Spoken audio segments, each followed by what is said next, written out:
Yeah.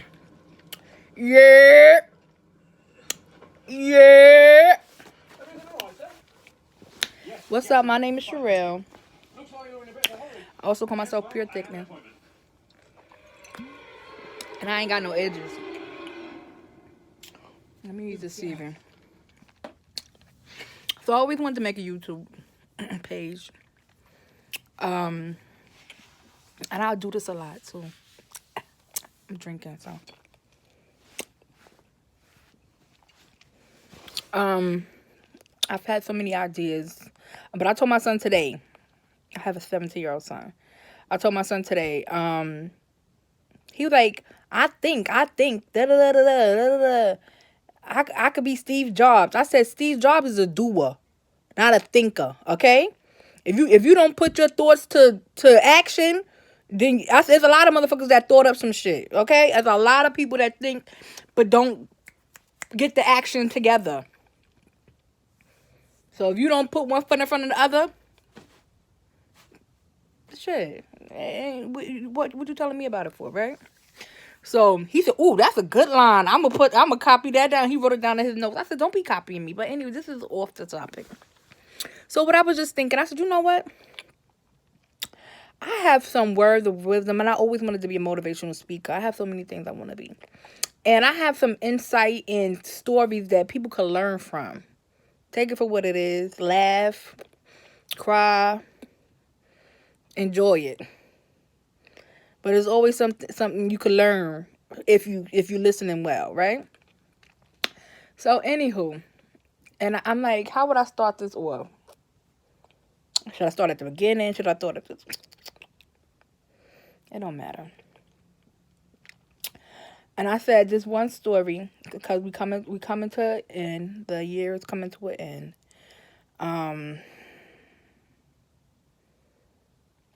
I had an uncle that passed away on December 31st, 1999. I want to tell that story. And then I also had a cousin pass away this year, April 6th. Both of them was murdered. One was stabbed to death. My uncle was stabbed to death in December 31st, 1999. And my cousin was shot in the head this year. So I wanna give a memorial to them since we are closing out the year.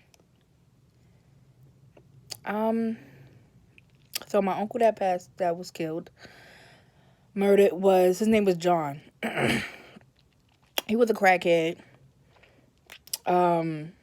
alcoholic, all that other stuff. I'm from Brooklyn, Brownsville, New York. Lived there my whole life until I went to college and, all that other stuff. Now I live in PA, near Pennsylvania, near Philadelphia, I mean. But anywho, so John, he was my favorite uncle. He was the second to last kid of my grandma. My grandma got 6 kids. My father is the oldest, I believe. I'm the first grandchild. My son is the first great-grandchild. And my uncle was a hot mess. I'm like, so if you have anybody in your family that was addicted to anything, you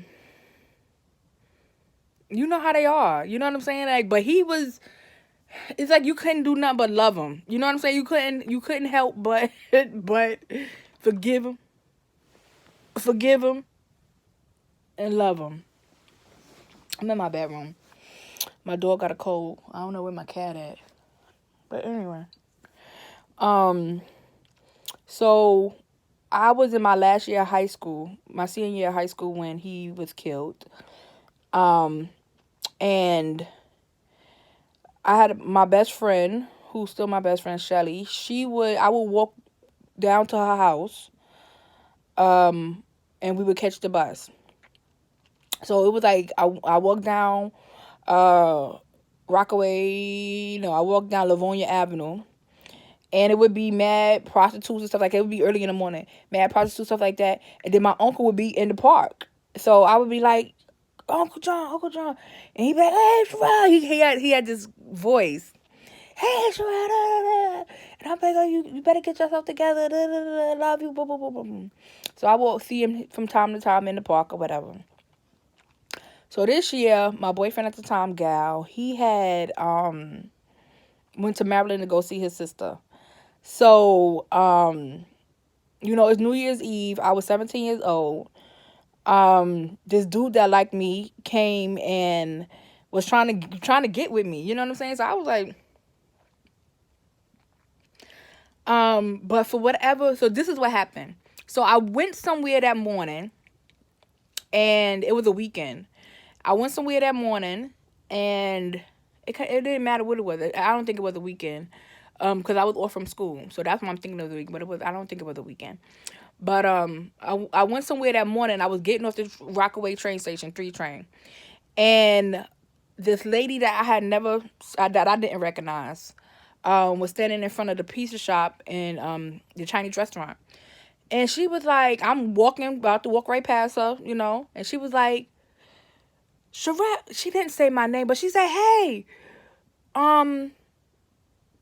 it was like in the afternoon too. It was like in the afternoon. So she was like, hey, she said something like to the effect of, no, let me go back to Christmas. I'm not even going to, yeah, let me go back to Christmas. So my grandma lived across the street from me at the time. My grandma, my aunt, all my family lived across the street, right? I lived in Riverdale Towers. My grandma and my aunt lived in Tilden, and my uncle lived, and I have another uncle that lived in Brownsville Project. So I went to my grandma's house late at night, and just as just to show my face and hug up, kiss her up for Christmas or whatever. And my uncle John just happened to be there, right? He had this big ass bike, one of them skinny wheel bikes, in the house, and she was so upset with him. She was just tired of his shit. You know what I'm saying? But it wasn't like because he was living with some woman, and he was like, yo, I want to bring her over here, ma. I want to bring her. Oh, my grandmother, I don't want to meet that nasty bitch. I don't want to meet her. This, that, and the third, right? So me and him, she in the back of the apartment, and me and him looking at each other. And he looking at me, and I'm looking at him, and we bust out laughing. And he had this laugh like ha ha ha ha ha ha ha ha. He had a hard ass laugh, right? And that laugh make you laugh even harder. So I'm crying. And cause he know he getting on her nerve, but he just wanna, like, he was just happy to be there with her, and happy to be. And he hugged me and kissed me. He was like, Sherelle, I love you, this, that, and the third. And I'm like, Grandma, don't be like that. Come, let him bring his girlfriend over, this, that, and the third. Or now he ain't bringing that nasty bitch over here. So nobody had seen his girlfriend, right? So, that was Christmas Day, Christmas night. So that was the last time I seen my uncle. And so I got off the train, walking past the pizza shop, and this light-skinned older woman is like, Sherelle, you Kathy niece or something like that, right? Your Uncle John, that's what she said. Your Uncle John died. No, she said John died. And first of all, I was like, who is this lady? And who the fuck is John, right? I didn't know what she was talking about. And I was like, what? Like, and she was like, John died. I was like, Miss, who are you? Like, what are you talking about? Who's John? Because it wasn't like, I wasn't, you know what I'm saying? I didn't know who she was talking about. She was like, aren't you Kathy niece? I was like, yeah. She said, your Uncle John died. So I was like, no. Like, so something in me was like, I'm like, but no, like, they wouldn't, something like that wouldn't happen, and nobody don't tell me, right? So I run home. I live on the same block as the pizza shop. I run home, get in the house. My mom's on the phone with my aunt and my grandma. And I'm like, Ma, some lady outside just told me that Uncle John died. And my mom is like, and I'm like, no, I just seen him.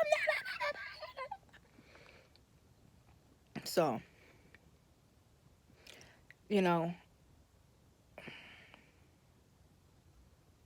that hurt my heart. he was our, all of us could say, because he was just fun and silly, and I could tell you so many stories about Uncle John and that damn crack. And my grandmother, the tenacity she had. She has such, oh my God, her tenacity. Um, but anyway, so I found out he was killed, and my aunt, I was so mad at my aunt at the time.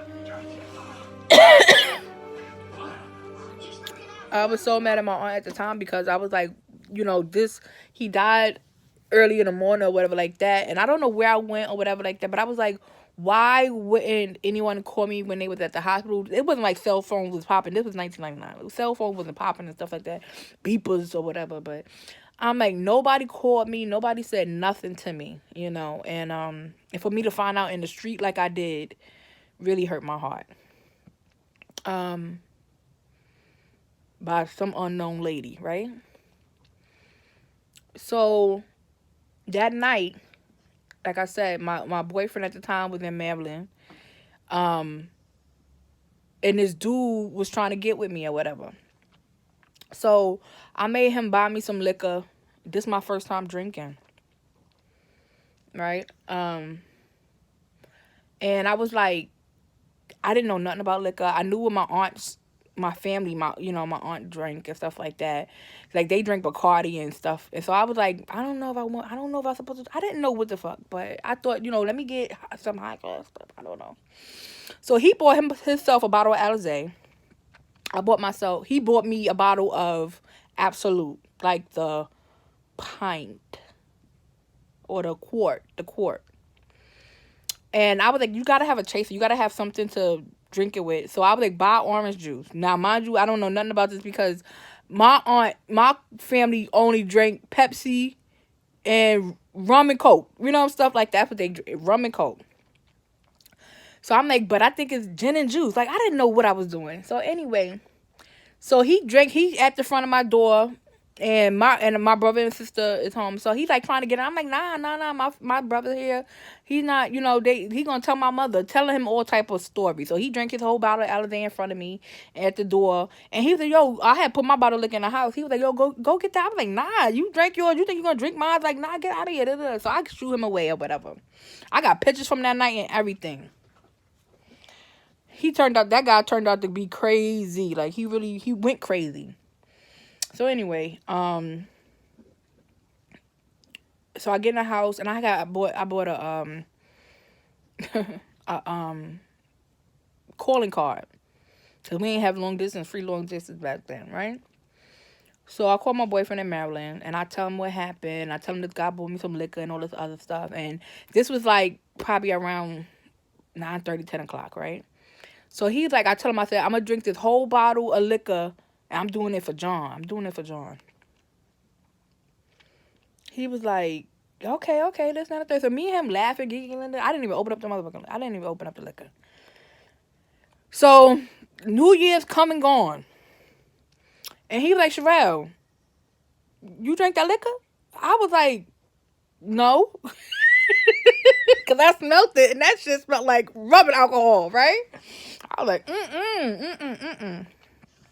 He said, yo, you said you was doing that for Uncle John. You got to do it for Uncle John. And I'm like, this is my first time ever drinking. Okay? I had never smoked. Not, like, I had never really smoked.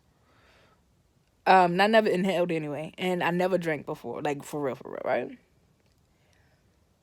I took the whole bottle straight to the head. And when I tell you it felt like lava going down my throat, I drank the whole bottle.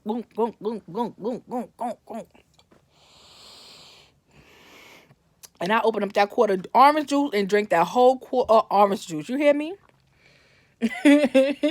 And I got back on the phone. I was like, I told you I could do it. I told you that I'm a no limit. And the only thing I knew, I was on the floor. Bow. That's the last thing I remember. And I woke up the next morning in my room, in my bed, with a bucket, and I'm talking about a real bucket, the iron part around my neck, and the bucket in my head in the bucket. And I'm waking up like, what the hell is going on, right? I'm still drunk. My mom worked for 911 at the time, right? So she worked overnight. So she didn't know what was going on, what happened in the middle of the night, you know? Um, and I was like, so when she came home, you know, and she's like, "Oh my gosh, Sherelle's still in the bed." She thought I was just devastated from my uncle being killed and stuff like that. She just left me alone. She wasn't, and I'm talking about I was liquor poisoned. I was laid up for 2 weeks. I couldn't. I was supposed to go to Trinidad. It was so much. That's when Jay-Z was out there, but I couldn't go because I took 2 weeks off from school, an extra 2 weeks off from school because of this, and it was just a mess. Like I ain't drink liquor again until I got to college. That that um that next September. But ode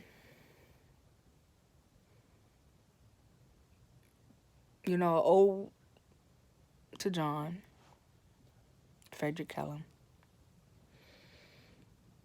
I love you, and I'll tell you about my cousin Warren that passed away another day. And I don't know what you can learn from this story, but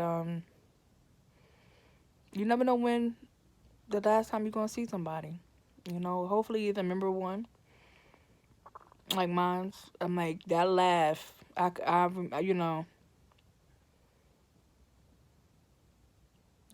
I'm glad that was the last time that I seen him, and it was a good time. you know. But yep.